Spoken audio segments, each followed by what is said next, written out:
Assalamualaikum warahmatullahi wabarakatuh. Jumpa lagi dengan saya Rian PHRS. Dalam kesempatan video kali ini saya ingin menampilkan satu video, yaitu dari nggak tahu ya ini YouTuber atau apa, saya nggak tahu. Intinya pegiat media sosial lah.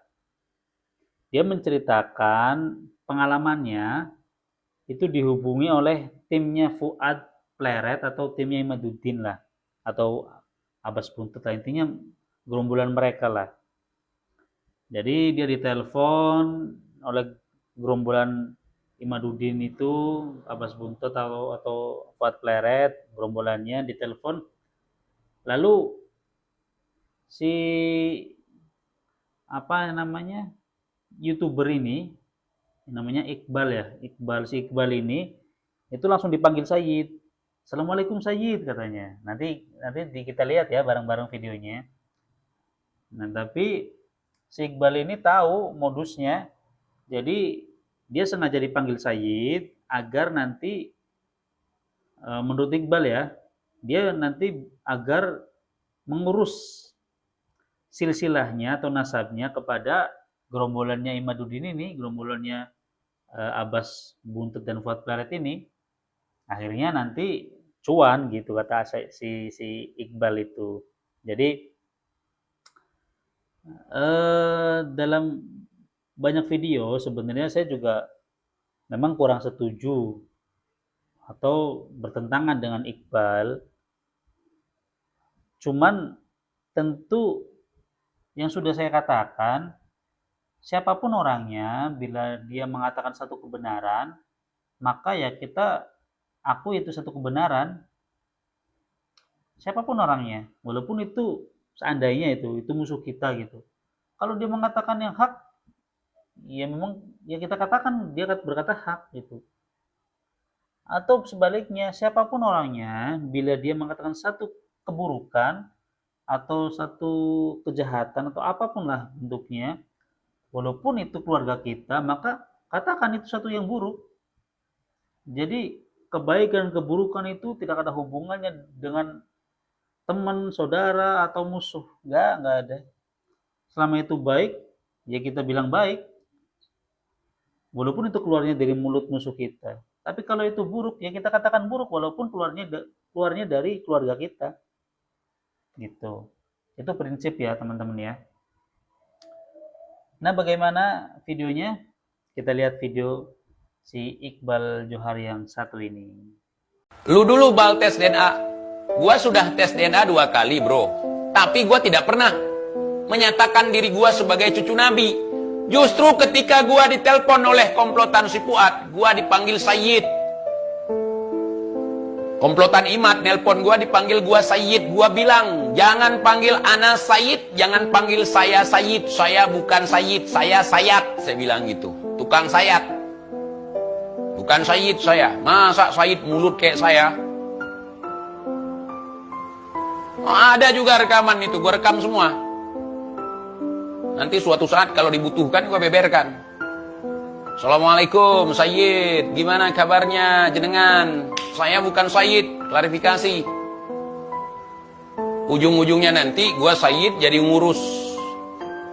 Ngurus apa? Nasab gue ke mereka kan? Cuan kan? Gue paham trik itu.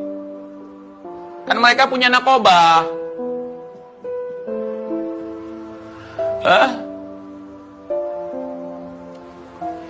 Gue paham itu, dagang itu.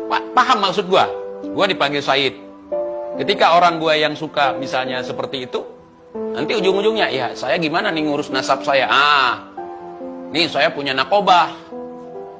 Coba tanya mereka kalau mereka jujur. Saya dipanggil Said. Kok nelpon saya? Saya langsung protes.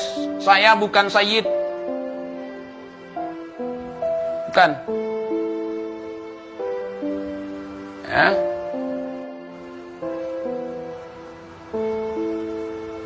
Saya Tabib. Tabib Iqbal Johar. Panggilnya Bib. Bib Iqbal. Gitu. Ini saya kasih tahu ke kalian. Itu trik MLM. Mereka juga pedagang nasab, saudara. Mereka juga ngaku-ngaku cucu Nabi. Kalau nggak ngaku-ngaku cucu Nabi, ngapain dipajang-pajang? Di situ mikir, ngapain dipajang, dibuatkan seperti figura di dinding mereka tentang isbat nasab mereka, ada tanda tangan dari ini.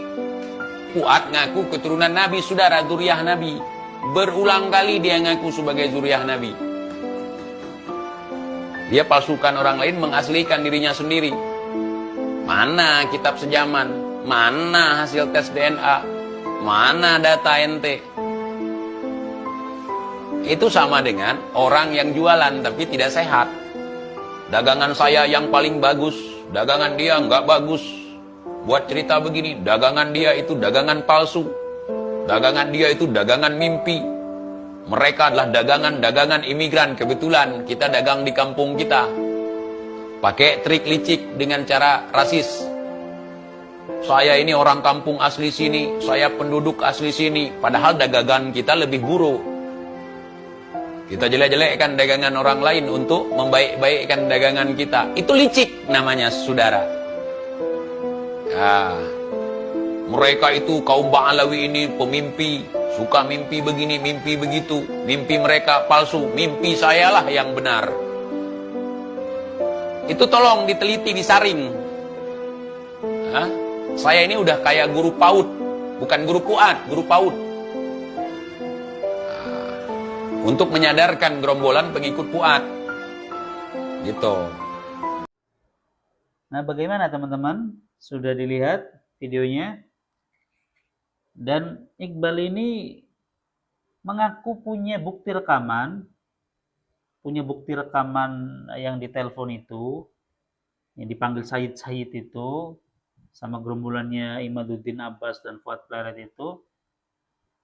Jadi dia akan keluarkan buktinya kalau bila mana nanti diperlukan gitu. Jadi buat alat untuk melawan. Ya kalau melawannya kebatilan nggak ada masalah sih.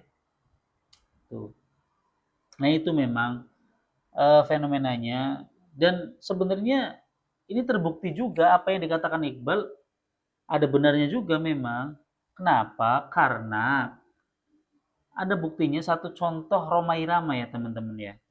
Romai Rama itu ternyata dia menyerang terus Ba'alawi, ikut menyerang. Padahal dia kan bukan ulama ya. Dia bukan ahli sejarah. Dia hanya seorang penyanyi dangdut. Tapi dengan gencar, dengan semangat yang luar biasa. Dia memfitnah habaib.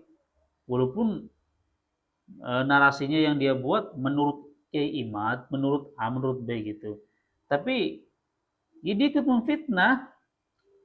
Apalagi katanya dia ditawari jadi Habib lah oleh Habib siapa gitu. Dengan fitnah. Dia nggak bisa nyebutin nama, ya fitnah. Nah ternyata kenapa Romai Rama begitu gencar? Karena ternyata dia disodorkan silsilahnya oleh gerombolannya si Imaduddin Simogi dan lain sebagainya itu, disodorkan bahwa Romai Rama itu nasabnya nyambung ke kalau nggak salah ya si Abdul Qadir Al-Jailani, yang semua kita tahu bahwa si Abdul Qadir Al-Jailani itu juga dzurriyyah Rasulullah. Artinya Romai Rama itu nyambung ke Rasulullah gitu kan. Ini kan suatu perbuatan yang tadi si Iqbal itu bilang, jadi menjelek-jelekkan nasab orang kayak orang dagang gitu. Jadi kayak karena kalah saing dia menjelek-jelekkan pedagang yang lain dengan agar dagangan dirinya laku gitu. Kurang lebihnya kayak gitulah. Ini cukup memprihatinkan, tapi apapun itu udah terjadi ya sudah. Nah tugas kita adalah meluruskan yang memang masih bengkok, menyadarkan yang belum sadar, mewaraskan yang belum waras. Itu tugas kita. Jadi kenapa itu menjadi tugas kita? Karena bukankah ketika ada satu kemungkaran di depan kita, itu kita wajib ya minimal dengan suara lah. Kalau kita tidak bisa dengan tangan kita, dengan suara lah. Atau kalau dengan suara tidak berani, dengan hati. Hatinya tuh dijaga gitu, hatinya dijaga. Itu ya teman-teman ya. Itu aja dari saya. Assalamualaikum warahmatullahi wabarakatuh.